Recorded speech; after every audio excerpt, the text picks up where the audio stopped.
How was things today out in practice? You know, moved around good. We've had 3 really good practices, a lot of energy, a lot of tempo. Looks like it's going to be another fun team to coach. Good chemistry so far. Obviously got some things to clean up. You're in day 3 of installation.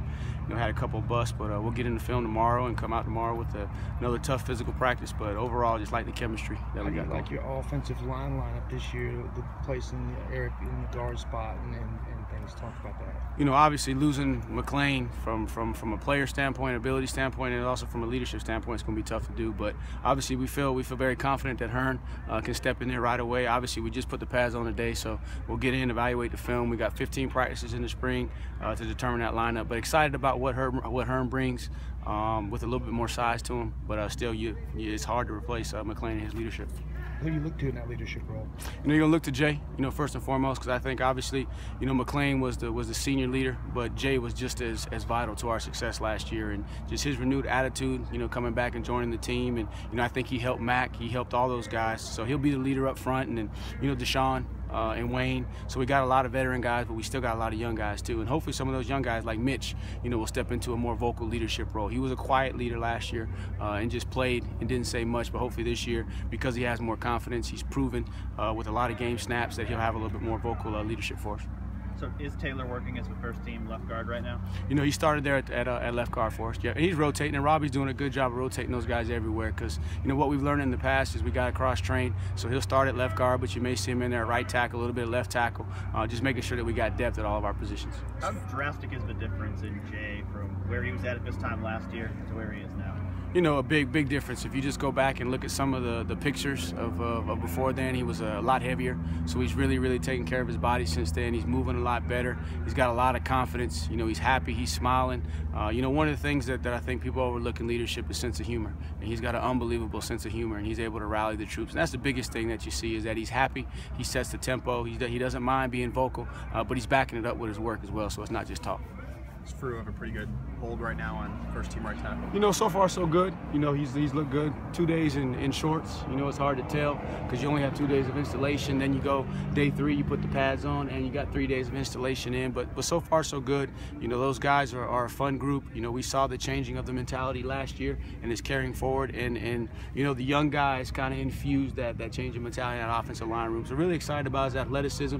And we'll look at the film. Haven't seen the film today. Practice is moving it fast, so you can't really see because you're trying to watch your own position, but we'll watch the film tonight and kind of see where he's at. Is right guard to an extent picking up where you left off late last year when it didn't seem like there was one guy definitively? Right. Still got a battle there between Maverick and Tyrone, and they're both pushing, and Robbie's doing a good job of giving them opportunity, you know, making it competitive, and that's what we want at every position. We want competitive depth. Same thing at running back. Obviously, Wayne's a proven guy, but you know, I want to give those other guys an opportunity to go chase him down, so that he doesn't get complacent and he pushes to be the best that he can be. But those guys have deserve an opportunity to compete, and we want competitive depth across the board at every position. So we would like that at every position, like we had at right guard. We got 2 guys that are battling, and you don't know which one until you get to the game is going to be the starter. Is that sort of the, I don't know, good as a coach to see, not just from the standpoint that you want competition, but to know that there's a legitimate competition, that you don't have to convince guys that, you know, somebody's on your heels or anything like that? Oh, no question, because playing time is the biggest motivator for these young men. They all come here and they want to play. And the guys, obviously there's going to be some proven guys, but when you have an opportunity for guys to legitimately go out and compete every day, you get the best out of them. And again, as coaches, our job is to coach effort. And you know, we don't want to coach effort as much, but just having a guy that can push you is one of the best things, because you know it's tough when you got a proven guy and you don't have much depth behind him and trying to get him motivated on a daily basis. But when he sees guys nipping at his heels, he understands that I got to stay on my P's and Q's, and you get the best out of everybody in that situation. Talk about having McCloud back in practice and what he's bringing back to the table. You know, just happy for him. You know, happy for him. You're talking about, you know, one of the most violent games around and a neck injury. You know, there was some question early on. You didn't know, you know, what was the outcome, what was the extent of the injury. But just to see him out there with a smile on his face, running around, and I think everybody knows what he's capable of as a player. But just happy for him and the leadership that he's going to bring to that wide receiver room. And you know, he's got a renewed sense of urgency. You know, anytime the game is taken away from an athlete and you get it back, then it puts it in a different perspective. And just happy for him that he's back competing, and you know, he's competing. You know, he's out there. Obviously, he's got a green jersey on, no contact on him, but he's still competing and sharpening his skills. What have you seen out of your group of running backs during 3 days? You know, so far so good. They're all competing. You know, C.J. Fuller is kind of picking up where he left off. Biggest thing with him is just the maturity of doing the right thing every day and everything that you do. You know, I think we all know what he's capable of. Good to see Tyshawn, man. Tyshawn's moving around well. His confidence is up.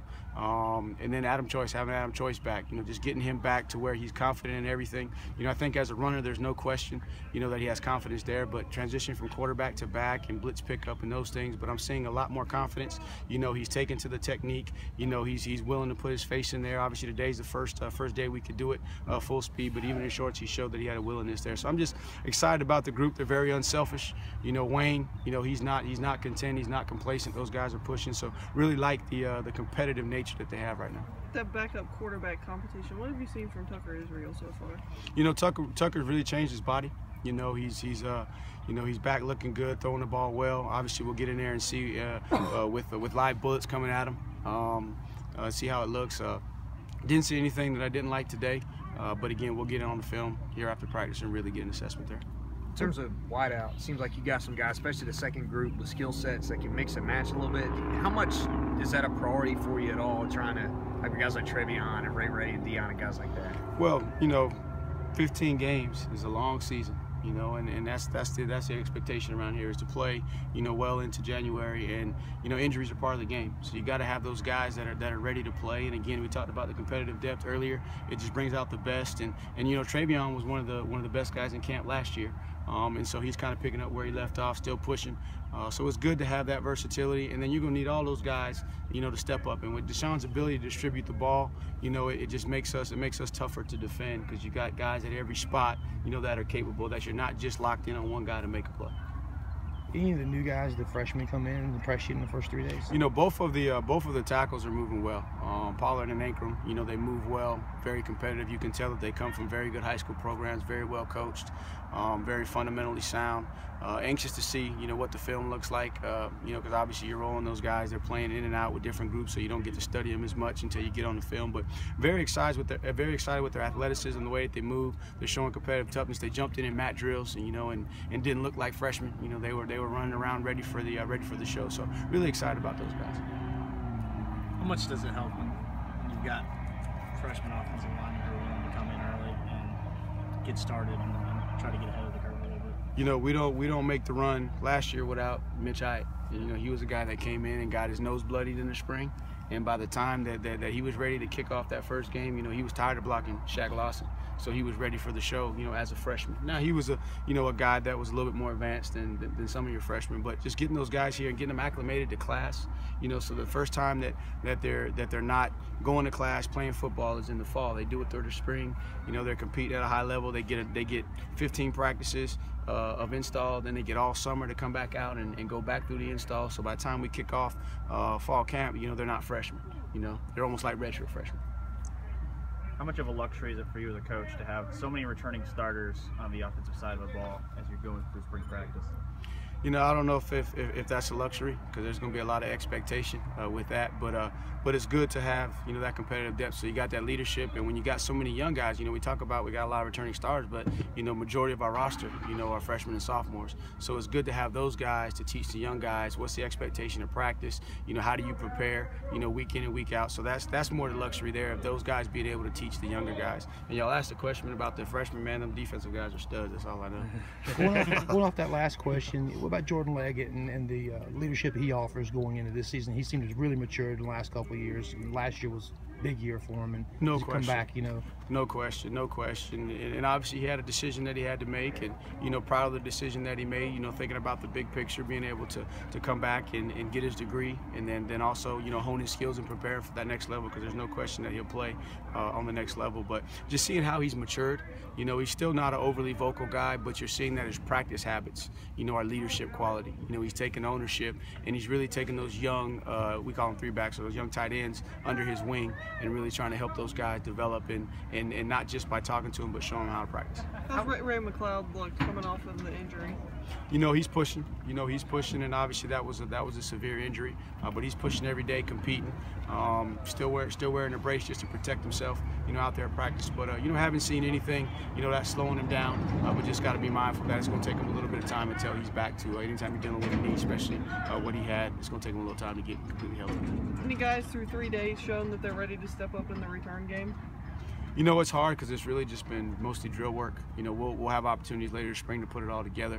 But, you know, Ray is a guy that jumps out to you first and foremost because he did it in high school and he's such an electric athlete. And, you know, he showed flashes last year. So keeping him healthy and getting him to the point where he's confident back there, catching punch, catching kickoff returns. You know, he's a guy. You know, I think Tay obviously had the need to, so he was hampered a little bit. And, you know, like to get Fuller going, you know, back there on the back end, you know, give Adam Choice, you know, opportunity, and even Tyshawn did it. So just, you know, just seeing can those guys, you know, handle catching the ball once we get into live situations.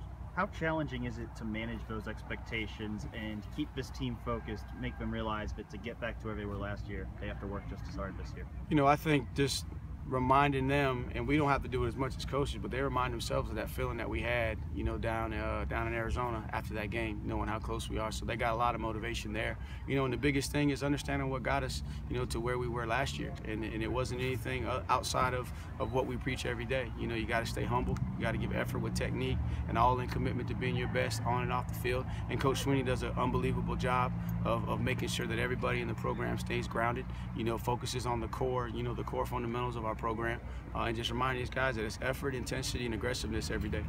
All right, real quick, I got to get the center. I got a basketball. All right.